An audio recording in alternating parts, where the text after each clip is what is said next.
In a highly unexpected turn of events, I'm getting an opportunity to take a look at this guy. It is the Legacy Jhiaxus, who arrived here way earlier than I expected, which seems to be the case for a lot of people. This guy has always been enigmatic, being created after Optimus and Megatron left the planet, not being a part of the old-time, disgusting Cybertronian war, being born by the odd, somewhat controversial budding system that was stopped and then erased from history. This is Jhiaxus, and he's going to be our focus this time around, along with a comparison of this guy in the latest GotBot True review.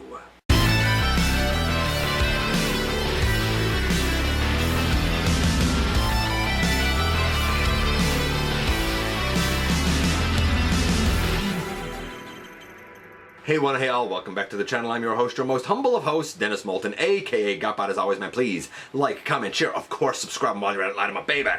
Hit that notification bell, please. It helps me out a ton. It lets you know when content of all sorts goes up here on the channel. Check out Machinery of Man, The Everything Factor, all the groups that I'm either a mod or an admin for, as well as all of my social media links. All of that in the description down below. And this is Jhiaxus, and I didn't know what to think.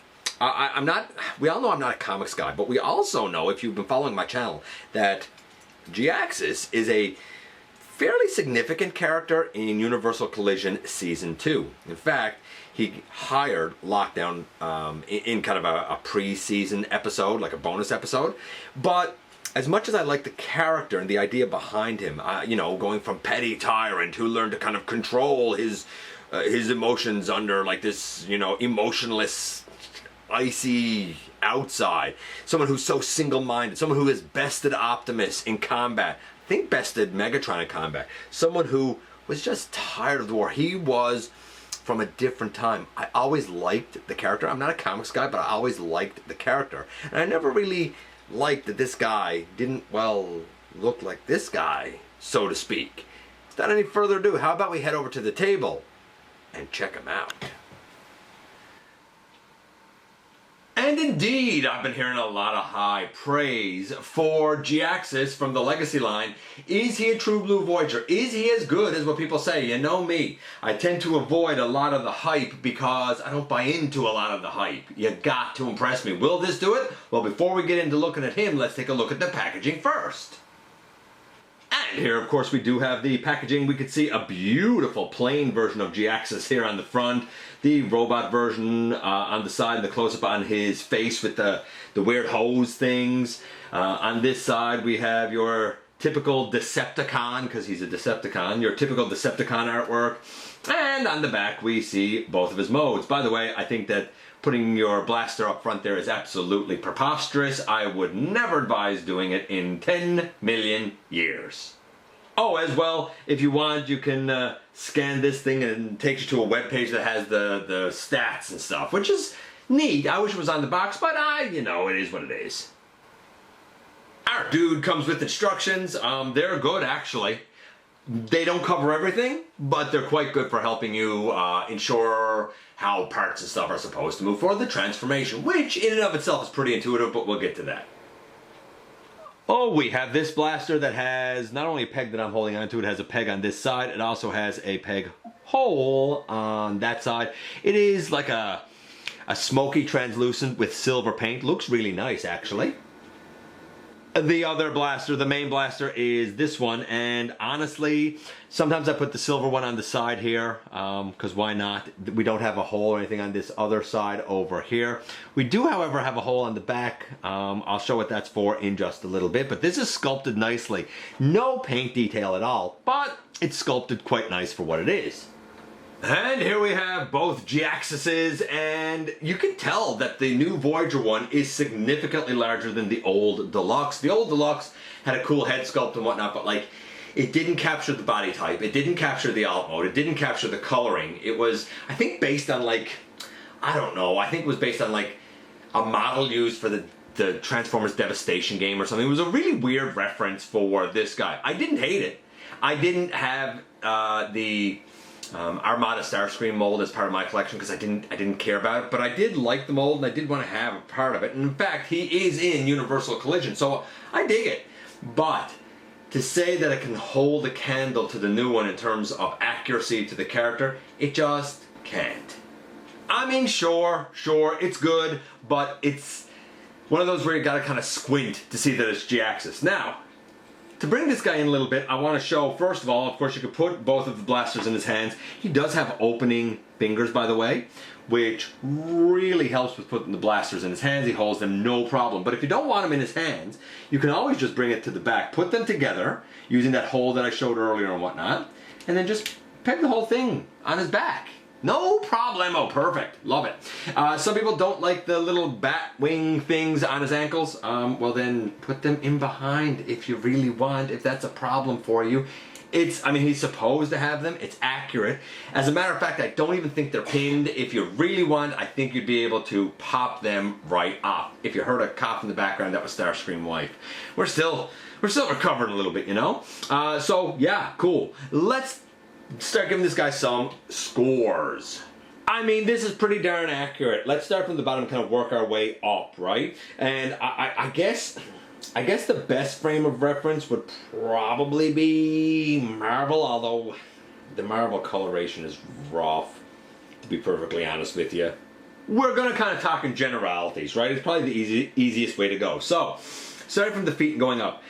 The feet and shins are supposed to be yellow with silver on the front there, so that's accurate. The green bat wings, that's accurate. The white on the rest of the shin and going up the thigh, accurate. The white arms and shoulders, accurate. Sometimes there's a bit of green out here on the shoulder, but generally not. The goldish color, yellowy color, mustardy color, hands, accurate. The chest, the yellowy color there, generally accurate. Sometimes there's a bit of white in there and the yellow is more of a highlight, but I think the yellow is generally accurate. The red head, accurate. The kind of grayish hoses, accurate. The yellowish face, accurate. The green eyes, though you can't really see it, accurate. The green wings up here, accurate. I mean, I look at it and I gotta, honestly, 10. I don't think they could have nailed his look better. I'll also note that this guy clocks in at 140 grams. Actually, it's weird. I weighed him twice, and it was 138 grams and then 140 grams. So I'm going to give him the extra mass, say 140 grams. That's including his blasters on his back. So he's about 5 grams lighter than most of the Voyagers. So is there enough to make up for the loss of that 5? We'll even say 7 grams, right? Yeah, I think so, because additionally we have a ton of paint. All of the yellow paint. I don't think the red is. I think the gray on his mask is. The green isn't. But the silver down here, paint. So there's a fair amount of paint on him. The whole torso, right? Then we also have like no hollowness on the arms or anything. No hollowness anywhere on the legs, on the front, on the side, on the back. No hollowness anywhere.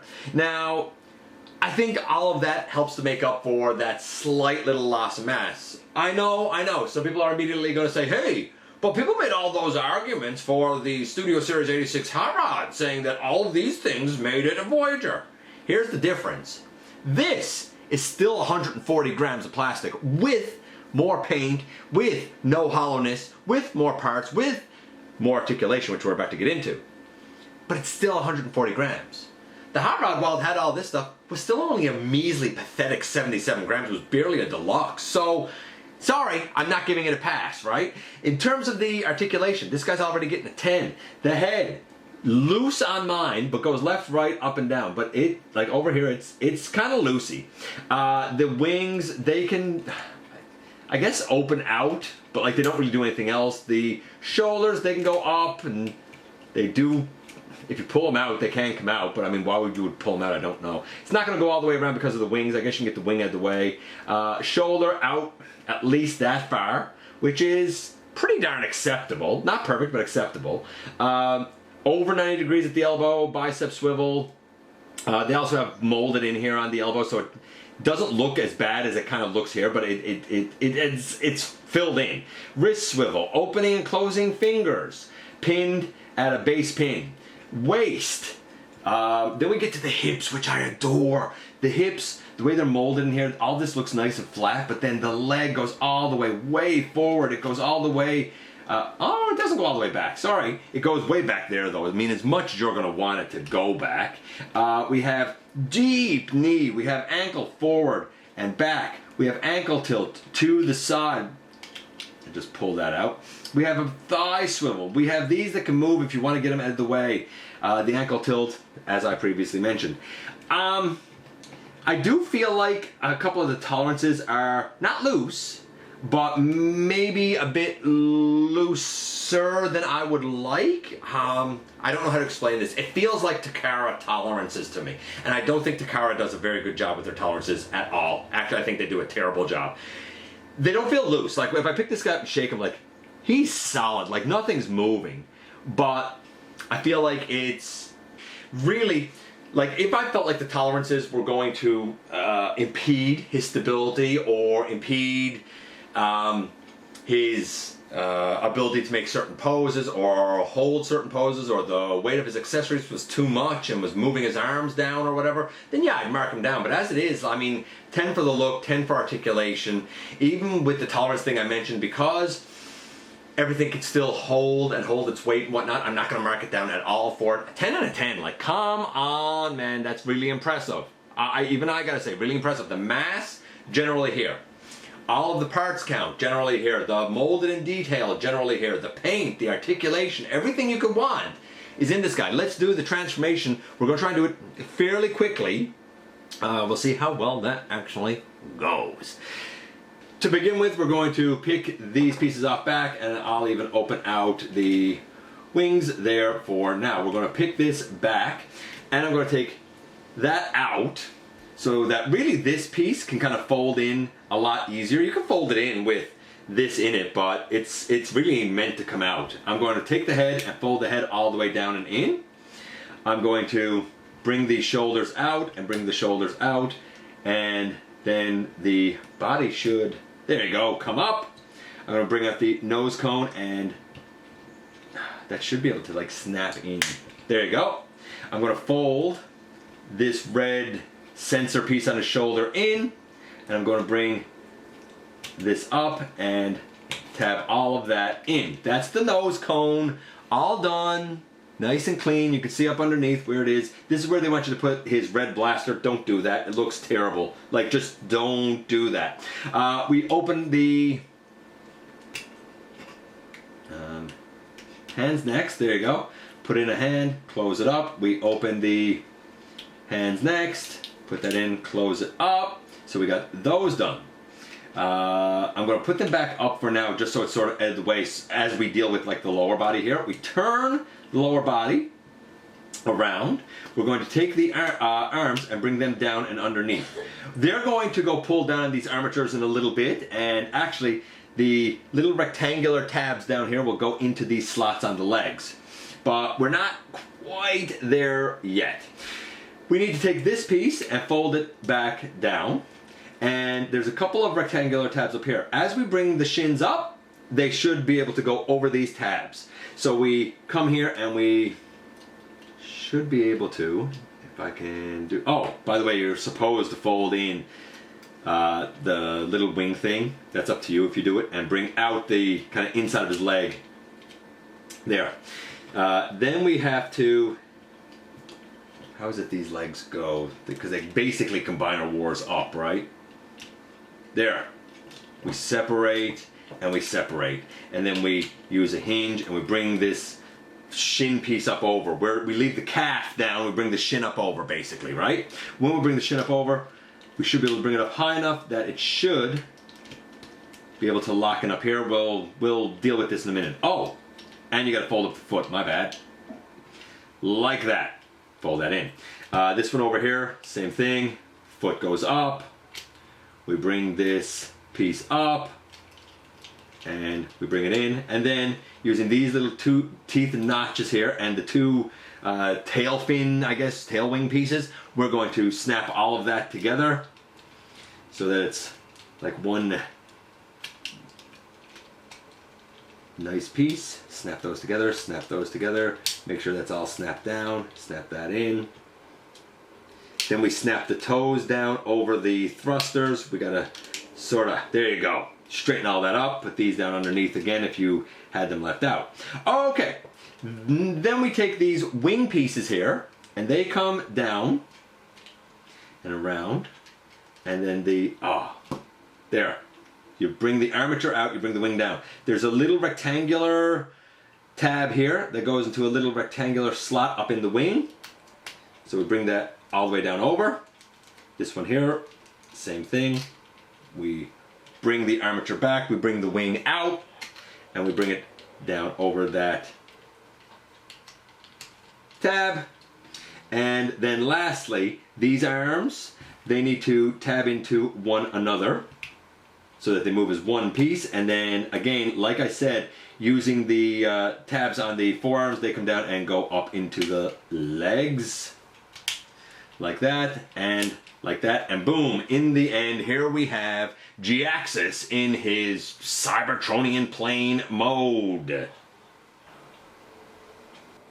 I just wanted to show this one part up close because a lot of people have said that they've struggled with it. So the legs, I said you bring these up and you tab them in, and you do, but the way you position them up is important. You can see that there's a little yellow piece on the inside of the knee, just like there's a yellow piece on the outside of the knee.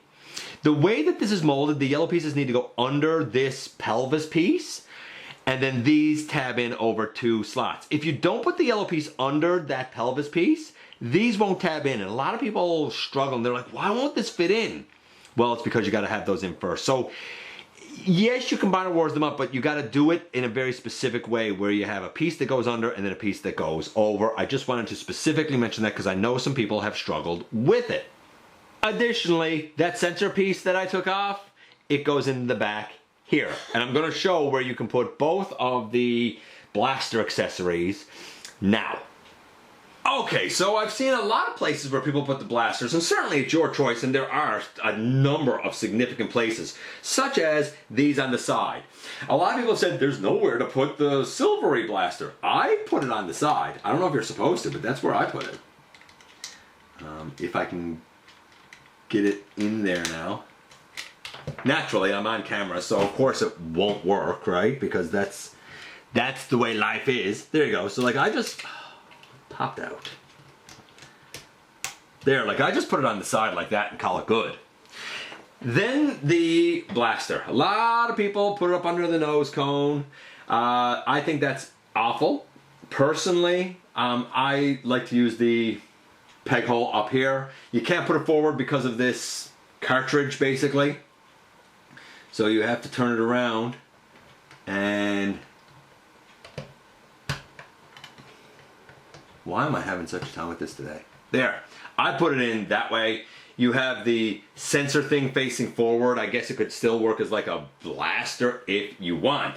The transformation is intuitive and clever once you figure out the couple of little, I wouldn't say niggling points, but just a couple of little things you need to be specific about, such as the way you bring those knees up, like I explained, right? You gotta make sure that the arms are oriented the right way underneath, right? That shoulder sensor that you fold in, well, you have to make sure to have the nose cone folded out before you fold in the shoulder sensor. So like, it's just a couple of small things, but once you've done it once, I won't even say a few times, once you've done it once, you should pretty much have it. I'm gonna say the transformation's a 10. I think that Jhiaxus is in the ballpark of the mass of a traditional Voyager. He has more paint, or as much paint as a traditional Voyager. He has more articulation than a traditional Voyager. He definitely has a higher parts count than a traditional Voyager. He has zero hollowness. He has all the articulation you could want. He has a clever transformation. A lot of people think that I'm unreasonably harsh when I give these scores. All I ask is that you do a character right, and Jhiaxus is a perfect example of a perfect transformer. As long as his glorious, beautiful white doesn't yellow over time. That, naturally, would bring that 10 for his look way down. Otherwise, he's pretty tremendous. The hype, for once, is real. And here we are once again, here he is. Now, to me, this is a modern day Voyager really done right. The tolerances on my copy are a little bit wonky, like the head is especially if you turn it, is very loosey-goosey. Everything else is fine, but I feel like it wouldn't take much for a tolerance to be off on this guy for somebody's copy, but all of mine are fine. It's just they feel, I don't know, I thought they might feel a little more snug. They're not loose. Like if I turn his arm, it's not, you know, as I shake him, like nothing is shaking. It's just, I can't put my hand on it. I am going to admit that I'm very concerned that this glorious, beautiful white could turn yellow because of the problem that has been for white, blue, and gray plastic in the last couple of years. I'm very concerned about that. I like the storage for both of his blasters on the back. I like that this thing can come apart and go tucked away if you want. I like the storage in vehicle mode. The transformation is involved and interesting without being overly complicated and unnecessarily complex. The paint is really great here. I mean, the whole chest, all of that is paint. The face, some glorious paint. The whole lower leg, I'm pretty sure, and feet, I'm pretty sure it's all paint with this mustardy yellow and the purple. The green is not paint, the red is not paint, but there's a lot of paint on here. The guy gives up a few grams to what a traditional Voyager should be, but what we gain here is not only more paint, but we do gain the hinged fingers and stuff. We do gain, you know, the waist, and we gain, I love the way the hips are done here. The way that they're engineered is beautiful, and there's zero hollowness. So now some people might say to me, hey, GotBot, but that's all the same things that, you know, people used as arguments for the Studio Series 86 hot rod being a Voyager. Yes, those are all the same things that they use for that hot rod. Here's the difference between Jhiaxus and that hot rod. Jhiaxus has all those same things, but instead of being a measly, pathetic 77 grams of plastic, Jhiaxus here is still 140 grams of plastic. Yeah, I'm willing to give up 5 grams of plastic if you're going to give me more paint, more articulation, and no hollowness. The value is here as a true blue Voyager. I wasn't sure if I was going to be able to kind of recommend this guy or not, but you know, and I understand that not everybody is going to be connected to the character, so they're not really going to care. But just as a Transformer, just as a Voyager class, enjoyable, fun Transformer, this guy really does fit the bill. I hope that the clear plastic doesn't end up being a problem for people. I hope that his beautiful, glorious white stays a beautiful, glorious white. Time shall tell. Let me know what you think about Legacy Jhiaxus. I appreciate you guys coming by, giving me some of your extremely valuable time. I do know how important it is to you. Also, if you're in a position to help the channel to grow, you can use the donate link. You can check us out on Patreon. You can see what we have to offer to you through spring. Or, of course, you can hit the join button right here on YouTube and become a channel member. While you're at it, hit the subscribe button. Stick around. Have some fun with us. And don't forget, man, that somehow, some way, each and every single day, you do make a difference. And I look forward to the next time that you and I get together to have another visit, either in the live streams on Thursday nights at the stop motion premieres or the old-fashioned way right here inside the videos.